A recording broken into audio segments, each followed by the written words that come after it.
Hi, everyone, and welcome to this week's Tech Talk. If you were waiting for this to go live, I do apologize for the delay. We're starting a little bit late here. It's a few minutes after 4, but I also had some technical difficulties, which happens to even tech trainers. But I am here, I work through it, and I'm here to talk to you today about smart tech buying. So looks like I might as well just jump into it and get started here talking about smart tech buying. And my name is Jackie, and I am a librarian here at Heights Libraries, but you will find me in the continuing education department, which is where our computer lab is at Lee Road, as well as our classroom. Um, we are not teaching in person right now. We're doing virtual programs, including Tech Talks and Appy Hours. We are doing those twice a month, and we've now been doing them for a year this month. So this week's topic is smart tech buying. And what we're discussing is buying a new technology device. And buying a new device is a big decision, and it often feels confusing. It's often an expensive decision. So it's something that I think may feel overwhelming, but hopefully with a bit of information provided in this Tech Talk, you will feel a bit more comfortable with buying technology and feel a little bit more empowered to make a good decision. So the first thing that I encourage you to think about when you need to buy a new piece of technology is, what do you need? And we're really talking about like a personal device, like a tablet or a desktop or a laptop computer. That's what we're talking about mainly in this Tech Talk, or a smartphone too. But really, I think it is worthwhile when you're first starting out to think about, what type of device do I need? Just because you have one type of device and you're looking to replace it doesn't mean it's the best fit to buy the same type of device. So there's a few different types of device. On the left-hand side of my screen here, that is a desktop computer. And like its name indicates, it's a computer that's designed to stay in a single location. So it's going to stay on your desk, and it has a monitor, a keyboard, a mouse, as well as a tower, which is like the brains of the computer.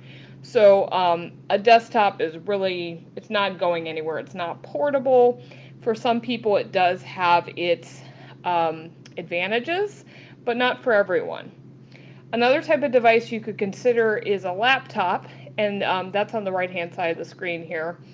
And a laptop is a small, compact computer that can be easily carried from place to place.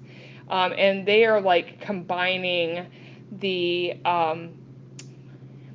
monitor and the keyboard and mouse all into one unit. Another couple of devices that you can consider are a tablet, which is the larger device on the screen here. And a tablet, it's a mobile computer. It's larger than a smartphone, which is the smaller device on this screen. Though it has similar functions to a smartphone and a laptop at this point. They're flat. They are operated with a touch screen instead of a keyboard and a mouse. Tablets are a great option because they are portable, lightweight, generally less expensive than laptops. Um, Tablets can also operate just on Wi-Fi, which is a great option. You don't have to buy a data plan from a phone carrier, so that's another advantage of them.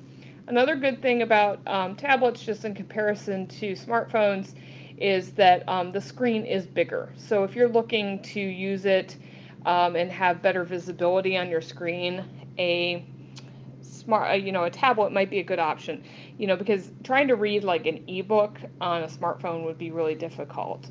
Um, and an advantage over laptops is that on tablets you can have apps. So those are those mobile programs. You would have those on there, in comparison to a laptop where you're installing programs on your device, and things like that. So it's just a different way of working with things. So talking about these four devices, a smartphone, just to wrap up here, is a mobile phone. At this point, it's built like a computer. It operates with a touch screen. They're versatile because they have a lot more functions than just a basic phone, like internet connectivity. They really serve as mini computers at this point. So I would encourage everyone just to think about these four devices and think, which one do I need? Really, not many people these days really need a desktop computer, to be honest. If you do need to do a lot of like word processing, like typing, that sort of thing, a laptop would probably be a lighter option for you. Um, and it's still very, very functional. It has the advantage of being portable, which is great. So, consider that. Like, sure, a desktop computer might be great for someone who is doing things like gaming or possibly like editing professional photographs or something like that. But for many, many people these days, a laptop may be a better work device, and you can think about it being lightweight, etc. For people who don't really want to do a lot of typing or a lot of work on a device, a tablet can really be a great option. It gives you internet connectivity easily, you can check your email easily, and it's really lightweight and portable. So just some food for thought here in terms of what type of device to buy as your step one. Another decision you want to look at is Apple versus Android. So this is the operating system, Apple or Android on a device. And really, certain terms have become just sort of synonymous, like iPad and iPhone have become generic names for tablets and smartphones, kind of like Kleenex or Band-Aids. The brand name becomes just a generic name. But the thing is, not all tablets are iPads and not all smartphones are iPhones. Apple, tablets are iPads and Apple smartphones are iPhones, but there's also Android devices. And so the two big players out there right now is Apple operating system and Android. iOS, like I said, is made by Apple. Android devices are made by a variety of companies like Samsung, HTC, LG, but the operating system is made by Google. So, and the similar distinction on computers is the difference between Mac and Windows. So, is there a correct answer to this? No, it comes down to preference. It comes down to, pros and cons of each operating system. I will say that if you're using one or the other right now, like you have an Android phone and you need to get a new phone, if you like your Android phone, if there's nothing wrong with it, you may just want to simplify your life and stay with an Android phone. If you go to an Apple phone, that's fine, but it will operate differently, so there'll be a bit of a learning curve. It may be harder to transfer over data like your contact numbers, etc. So with either of these, it's a little tricky right now with COVID, but if you can like slip into a store, at 9 a.m. on a Saturday morning when no one else is there, it might benefit you to, pick up one of these devices and get a feel for how it works. What does an Apple smartphone look like? How does it operate? And versus how does an Android phone operate? And what does it look like? The third player here in terms of tablets is made by Amazon, and it's called Kindle Fire. It's able to connect to the internet, download apps, and function more like a computer than an e-reader. But Fire tablets run on a limited version of Android. They're really great for people who want to have very seamless access to Kindle books, but even that, it's not necessarily required, because you could just get a regular Android tablet and then have the Kindle Fire app on that Android tablet. So another thing to consider if your focus is really getting a e-reader that's a tablet, might as well look at Kindle Fires 2 as an option. So which should you buy? Well, it's really up to you. This is a preference thing. Each one is going to have its pros and cons. Like I said, Apple devices and Android devices, I mean, they do the same things. They connect you to the internet, they allow you to check email, they allow you to access the cloud, that sort of thing. But the interfaces will look differently. They will function a bit differently too. So this really comes down to preference. The two big players, like I said, are Apple iOS and Android, and then a third player in this is Kindle Fire. So that's my rundown of those operating systems, something more for you to consider. Next thing I want to talk about is tech specs. And I know, no one wants to think about this kind of stuff. And if your eyes are glazing over, I understand. But it can really, really do you so much good if you take a look at the tech specs when you are considering buying a piece of technology. If you're looking at any type of technology online, like a laptop or a tablet, you should be able in the listing to see the technical specifications. Same thing if you walk into a store, even if they don't have it posted next to the device, ask the salesman for the technical specs on that device, and he should be able to give you a sheet with those on there. This is important because it really tells you what you're buying. Like, it will determine how much memory, like long-term memory you have to store files and apps, etc., as well as short-term memory, which is called RAM. And RAM, I think it's one that people don't think about as much, but RAM really determines how fast your device runs, which is important because you don't want to get a brand new device and right from the get-go it runs so incredibly slow, and it's more of an annoyance than helpful to you. So on this slide, we are giving you minimum technical specs. For storage, your long-term hard drive storage for a desktop, we're saying a minimum of 250 gigabytes. For a tablet, a minimum of 32 gigabytes. And for a smartphone, a minimum of 32 gigabytes.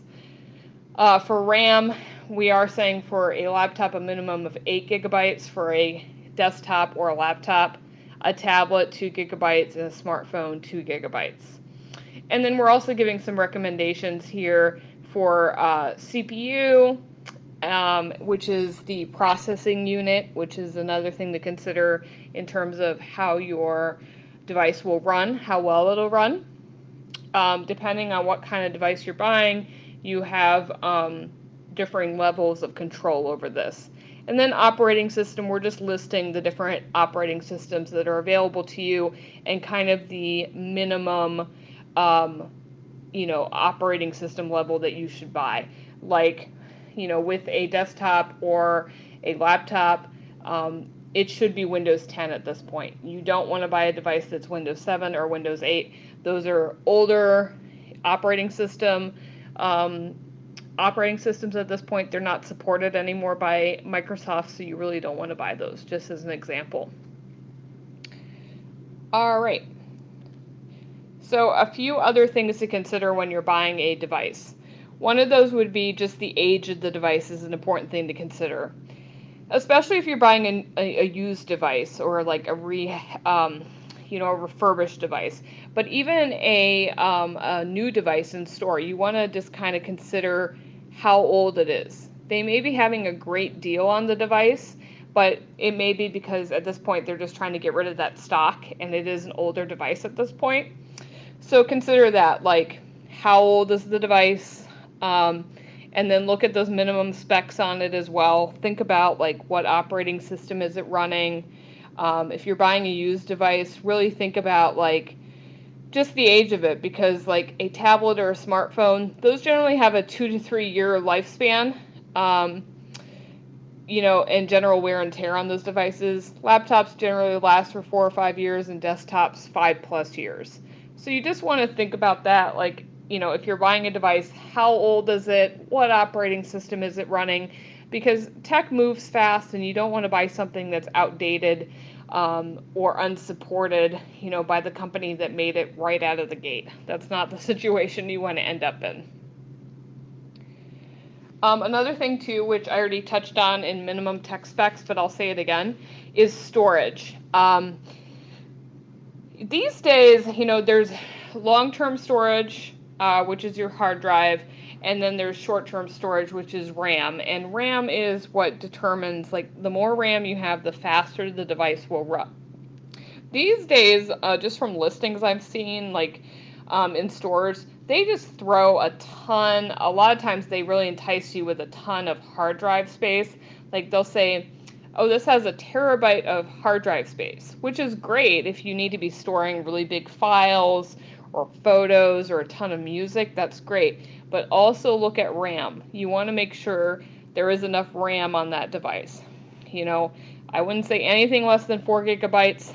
I would really consider at least 8 gigabytes of RAM. If you're going to spend more money on something, consider investing in some RAM so your device runs quickly, and it runs quickly for a number of years, and it doesn't, run really slow and present problems for you. So invest in more RAM space. Another thing is ports. It can be helpful to get the connections you need on the device right away. So these ports are, like the picture shows, how many like USB ports do you have for things like flash drives? Is there enough, to have a flash drive and also maybe a mouse plugged in or something like that?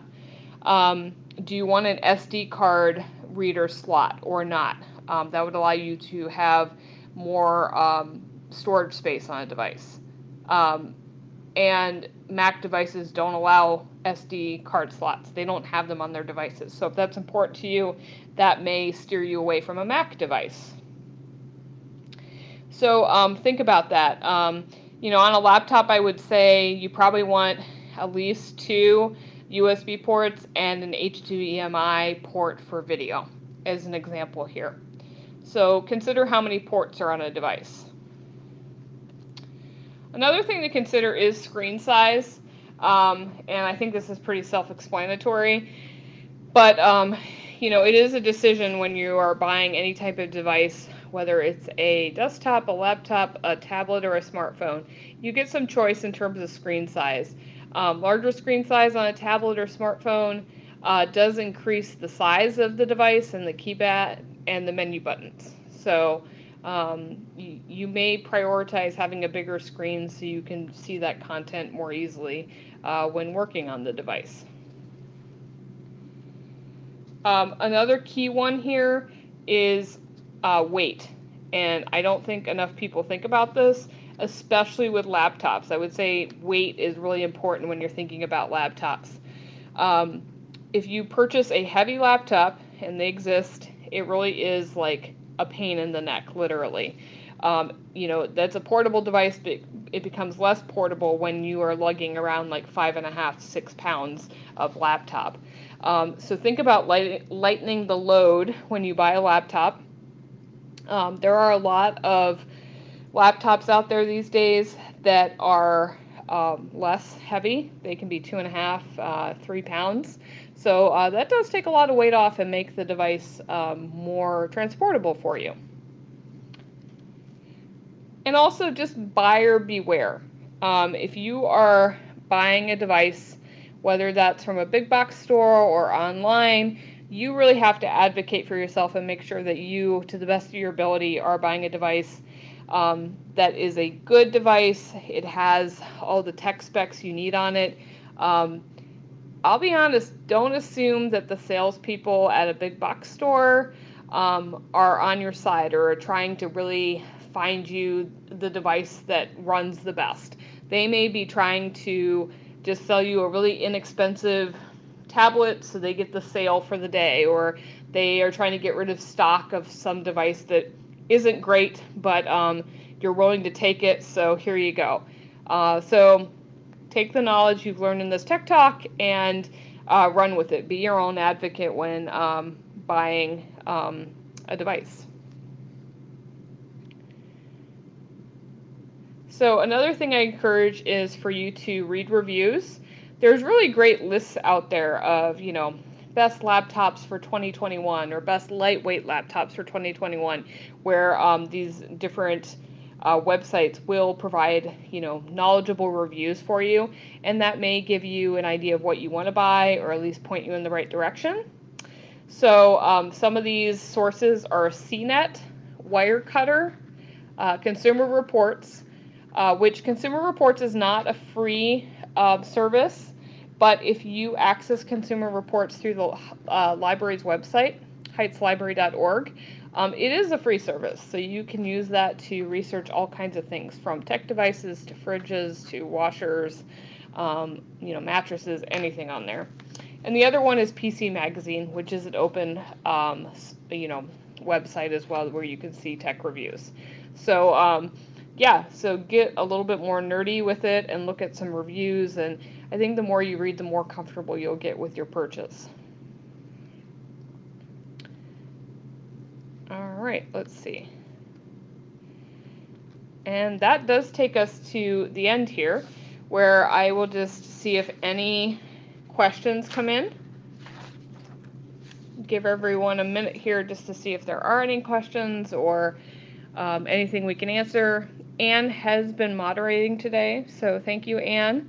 I forgot to mention that at the beginning, but we had a bit of a frenzied start here, like I said, with my own technical issue on my end, but we did get it done, and hopefully this Tech Talk has been useful to you, provides some more information to you so you can make an informed choice when buying a new piece of technology.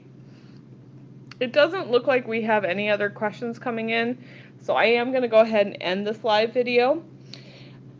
The live videos will be saved on the library's Facebook page and also on the library's YouTube page, so you can go back and watch this at a later time. And like I said, we've been doing these for a year, so we've got like a pretty big archive of these different Tech Talks and Appy Hour programs that you can look at on your own time. So thank you for joining us today, and I will get off here and have a good rest of your day. Bye-bye.